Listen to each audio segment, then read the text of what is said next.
আসসালামু আলাইকুম dear viewers, আপনাদের প্রিয় চ্যানেল তানজিলাস কিচেন ইটালিতে সবাইকে স্বাগতম জানাচ্ছি। আশা করি যে যেখান থেকে আমার ভিডিওটি দেখছেন ভালো আছেন, সুস্থ আছেন। আজ আপনাদের সাথে শেয়ার করব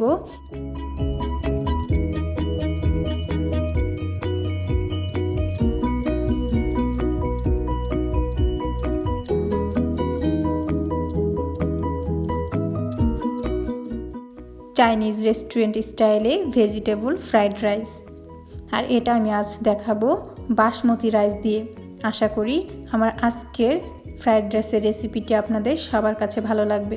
ভালো লাগলে আমার চ্যানেলটিকে সাবস্ক্রাইব করে দিবেন আর পাশে থাকা বেল বাটনটি বাজিয়ে দিবেন। এতে করে আমার সব রেসিপিগুলোর নোটিফিকেশন আপনাদের কাছে পৌঁছে যাবে। আর যারা অলরেডি সাবস্ক্রাইব করেছেন তাদেরকে জানাই অসংখ্য ধন্যবাদ। প্রথমে আমি বাসমতি রাইস নিয়ে নিয়েছি 2 কাপ। এগুলোকে পানি দিয়ে ভালো করে 2-3 বার ধুয়ে নিব। এমনভাবে ধুয়ে পরিষ্কার করতে হবে যাতে পানির মধ্যে ঘোলা ভাবটা চলে যায়। এখন চুলায় একটি বড় পাতিলে আমি পানি বসিয়ে দিয়েছি ভাতটা রান্না করার জন্য। একটু বেশি পরিমাণ পানি দিতে হবে। কম পানিতে ভাতটা রান্না করলে কিন্তু একটার গায়ে একটা লেগে যাবে। এখন পানিটা যখন বলক চলে আসবে তখন ধুয়ে রাখা চালটা দিয়ে দিলাম। এটাকে আমি 7 থেকে 8 মিনিট রান্না করব। পুরোপুরি সিদ্ধ করা যাবে না। যখন 75% সিদ্ধ হয়ে যাবে তখন এগুলোকে আমি একটি জালিতে ঢেলে নিব। চেষ্টা করবেন ভাতটা 4 থেকে 5 ঘন্টা আগে রান্না করতে। ভাতটা একদম পুরোপুরি ফ্রিজে রেখে ঠান্ডা করে তারপর ফ্রাইড রাইস রান্না করতে হবে। চাইলে আপনারা আগের দিন এটা রান্না করে রাখতে পারেন। যত বেশি ঠান্ডা হবে তত ঝরঝরে হবে। এখানে ভেজিটেবল নিয়েছি। এখানে আমি নিয়েছি রেড ক্যাপসিকাম কিউব করে কেটে, গ্রিন ক্যাপসিকাম, বরবটি, গাজর, মটরশুঁটি আর নিয়েছি ব্রকলি। এখানে ব্রকলি বদলে আপনারা ফুলকপিও ইউজ করতে পারবেন। সবগুলোকে কিউব করে ছোট ছোট কেটে তারপর ধুয়ে পরিষ্কার করে নিয়েছি।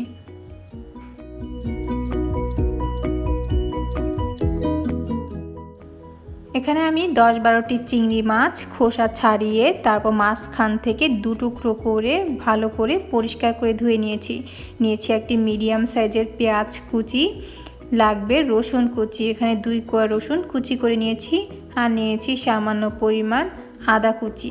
এখানে হাফ চা চামচের মতো আছে। আর লাগবে 3টা ডিম।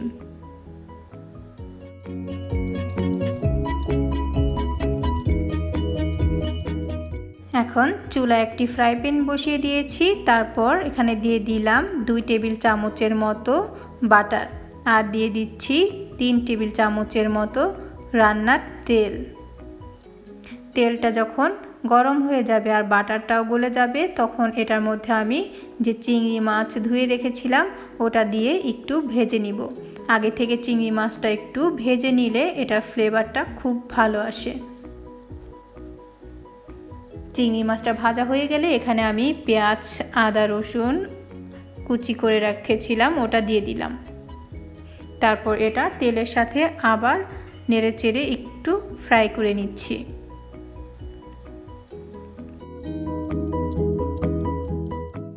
এখন দিয়ে দিচ্ছি 1 চা চামচ লবণ, দিয়ে দিচ্ছি কাঁচামরিচ কুচি। এটার আপনার ঝালটা পরিমাপ মতো দিবেন।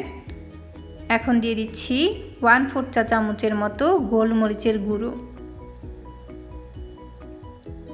একটু নেড়ে আবার তেলের সাথে মিশিয়ে নিচ্ছি। এখন এখানে যে ভেজিটেবলগুলো কেটে রেখেছিলাম ওটা দিয়ে দিলাম।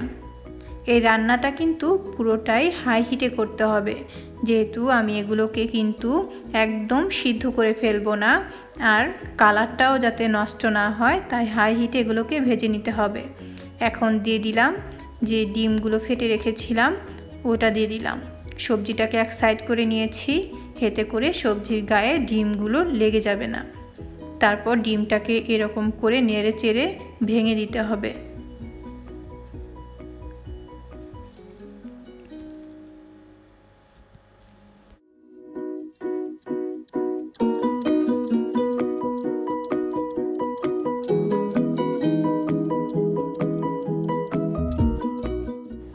এখন ডিমটাকে আমি সবজিগুলোর সাথে মিশিয়ে দিব। এখন আর ডিমগুলো সবজির সাথে একটার গায়ে একটা লেগে যাবে না।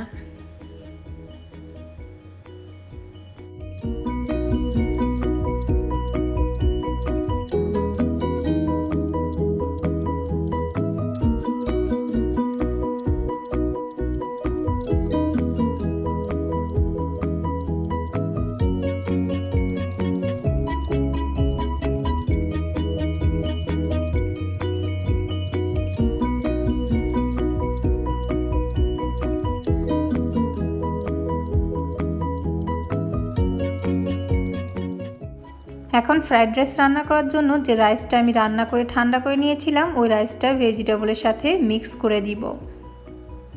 এরকম উল্টে পাল্টে ভালো করে নেড়ে চেড়ে রাইস আর ভেজিটেবলটাকে মিশিয়ে দিতে হবে।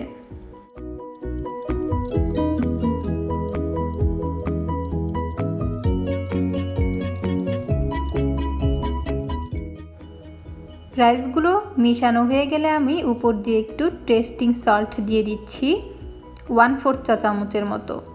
এতে করে রাইসে কিন্তু টেস্ট আরও বেশি বাড়িয়ে দিবে। চাইনিজ রেস্টুরেন্টগুলোতে চাইনিজ ফ্রাইড রাইস তৈরি করতে কিন্তু এই টেস্টিং সল্টটা ইউজ করা হয়। টেস্টিং সল্ট দিলে যে কোনো খাবারের টেস্ট বেড়ে যায়। আর বেশিক্ষণ এটাকে চুলায় রাখবো না, 3-4 মিনিট হাই হিটে নেড়ে চেড়ে তারপর কিন্তু চুলার জালটা বন্ধ করে দিতে হবে। চেষ্টা করবেন ফ্রাইড রাইসটা গরম গরম পরিবেশন করতে। এখন আমি একটি সার্ভিং ডিশে উঠিয়ে নিচ্ছি। এটাকে আপনারা চিকেন ফ্রাই অথবা চিলি চিকেন, চিকেন মাঞ্চুরিয়ান যে কোনো খাবারের সাথে সার্ভ করতে পারেন। আজকের ভিডিওতে দেখানোর চেষ্টা করেছি কিভাবে খুব সহজভাবে চাইনিজ ফ্রাইড রাইসটা তৈরি করে নিতে পারবেন।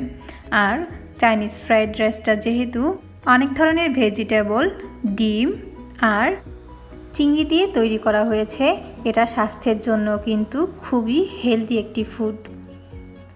আজ আমি চাইনিজ ফ্রাইড রাইসটা আমি চিকেন ফ্রাইয়ের সাথে সার্ভ করেছি। ছোটরা তো সাধারণত ভেজিটেবল খেতে চায় না, কিন্তু এভাবে তৈরি করে দেখবেন, আমার মনে হয় বড়দের পাশাপাশি বাচ্চারাও খুব পছন্দ করে খাবে।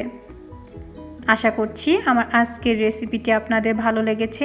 ভালো লাগলে ছোট্ট একটি লাইক দিয়ে দিবেন, কমেন্ট করে জানাবেন আর ভিডিওটি ফ্রেন্ডস আর ফ্যামিলির সাথে শেয়ার করে দিবেন। আর অবশ্যই আমার চ্যানেলটিকে সাবস্ক্রাইব করতে ভুলবেন না। সবাই ভালো থাকবেন, সুস্থ থাকবেন, আমাদের জন্য দোয়া করবেন। আল্লাহ হাফেজ।